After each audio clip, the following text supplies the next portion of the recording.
Do you have any idea if you don't sleep for 8 hours at night, what will happen to your body? Well, it turns out not much. Well, you see, this idea of sleeping continuous 8 hours was actually made in the favor of greedy industries.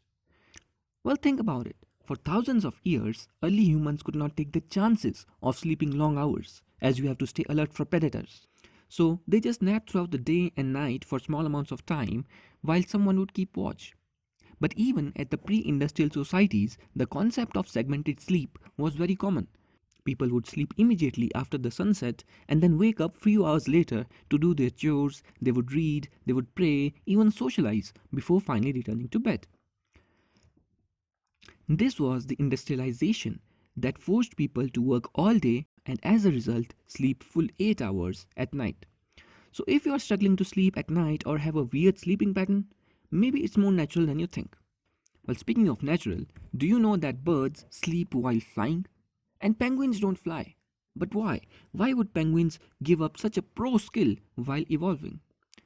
Well, to find that, imagine that you are a penguin, but not a regular penguin. You are born 60 million years before the invention of hip hop. You have wings, you can swim a little, but mostly what you do is fly around. Yes, penguins could fly back then. Now, the dinosaurs are gone, and you find yourself in the cold climate of Antarctica. Well, it turns out to survive here, you need three things: lots and lots of cold protection that you don't have, food that you don't have, and a badass attitude. Well, at least that you have. But seriously, the other two things are important as well. So you start storing fat for the better insulation from the cold, but now it is just more weight for the wings to carry. And that's just the tip of the iceberg of problems. But even if you had those wings that can support your weight, imagine that you are flying in the air in search of food over the vast emptiness of Antarctica. And all you see is this. What is this blank screen? No, it's snow. The only food that you can find is in the deep end of the ocean. And how to get there? Simple.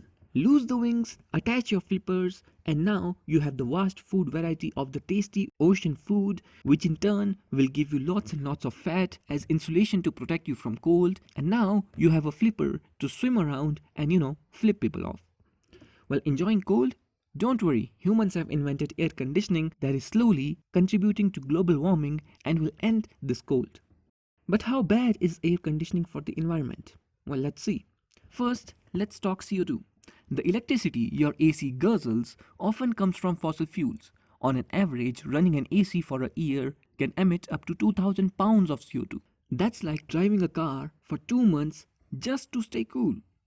But how does it work? How does AC work? Well, it turns out the air conditioning does not magically turn your temperature cold. It cools down the room and releases the heat of the room outside. It's like turning on a fan that cools you off while pointing a blowtorch at your lawn. Plus, AC use refrigerants that, if leaked, are thousands of times worse than CO2 for global warming. So while your AC makes you feel like a royalty, the planet has to pay the price. So maybe open a window now and then, or invest in energy efficient cooling. Stay cool, but not too cool. After all, we've got only one planet to share. And like the video and subscribe to the channel if you want to see the hip hop penguin more often.